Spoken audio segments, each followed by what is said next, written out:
12th chapter of St. John. 6 days before the Passover, Jesus came to Bethany, the home of Lazarus, whom he had raised from the dead. There they gave a dinner for him. Martha served, and Lazarus was one of those in the table with him.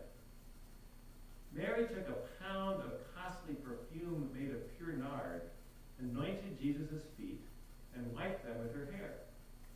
The house was filled with the fragrance of the perfume.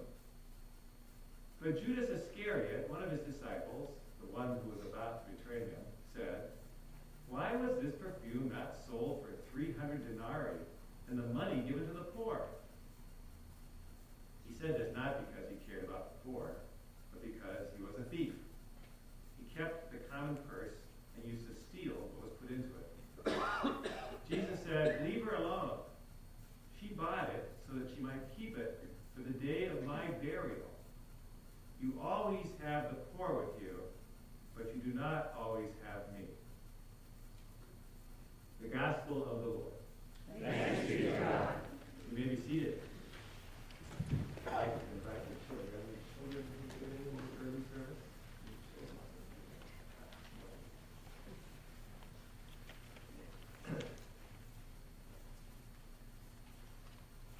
The Gospel writer John is like a good movie maker or a good poet, because whatever he writes, there are always multiple layers of meaning to what he's saying.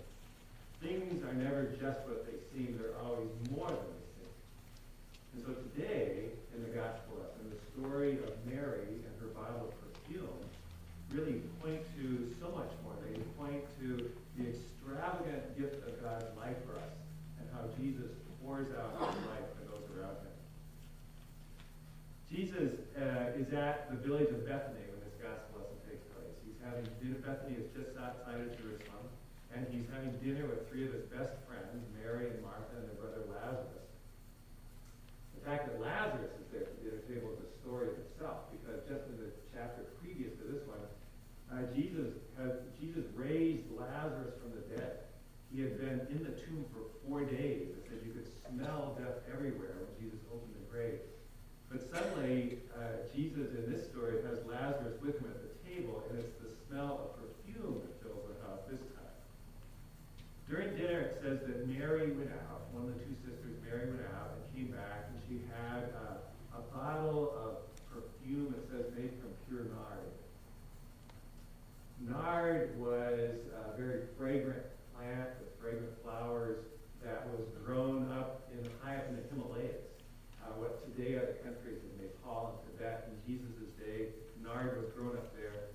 And perfume makers in both India and Persia would take the nard plant and press it and crush it so that out would come this very fragrant oil that smelled so beautifully.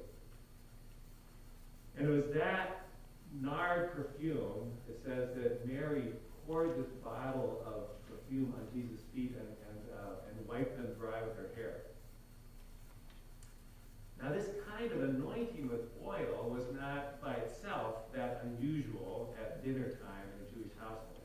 It was the custom of the day that when a person was hosting a dinner at their house, that as their guests arrived, because their guests had traveled, it was a hot day and they had come traveling through the sunshine and the dust, that the host would first of all have a basin of water that they could wash their dusty feet with. But also, they would often have some oil present that the guests could refresh themselves with. It's kind of like when you check into a hotel and on the countertop by the sink, there's little packets of moisturizing cream. There's shampoo and conditioner and moisturizing cream. Well, in a Jewish household, the guests would come in, and there'd be just a little container of fragrant oil, and the guests would dab some on their fingers and put them on their face to refresh themselves. Now, what's important to know, though, is nard, the perfume, was used for more than just that. Nard was also used as a healing ointment. People would put it on their wounds for healing. They put it on their abrasions, like we put on antibacterial cream. And the other thing that comes up later on in the story is nard was also used by people to anoint the bodies of the dead in the final phases of preparation for them to be buried. So Mary's use of perfume by itself wasn't what was unusual. What was amazing, actually, was the quantity and the cost of what she did for Jesus. She pours the whole bottle of perfume on his feet, and Judas points out that that bottle was worth 300 denarii. The denarii was the currency of Israel at that time. And 300 denarii is about what the average worker earned in a whole year. That was a year's salary. Now, if we make a comparison to our economy today, I checked the internet. It said last year, 2012, the average household income in Clark County was around $54,000. And so in today's dollars, Mary poured out a $50,000 bottle of perfume on Jesus' feet. It's no wonder that Judas was starting to sputter about this. It's no wonder that everybody in the house began to be shocked about it. These were lean times. These were hard economic times in Jesus' day. We know that in Jesus' day, people of Palestine, 90% of the population lived below the poverty level. They were just struggling to get by. Now, when times are hard, you watch your budget. You watch how you spend your money. And when times are hard, you're not going around pouring out bottles of perfume. But Mary pours out a $50,000 bottle of perfume on Jesus' feet. Now, here's where the different levels of meaning come into play in John's Gospel. And Jesus himself points to it. Judas says to the crowd, we should have taken that 200 denarii and used it to help the poor.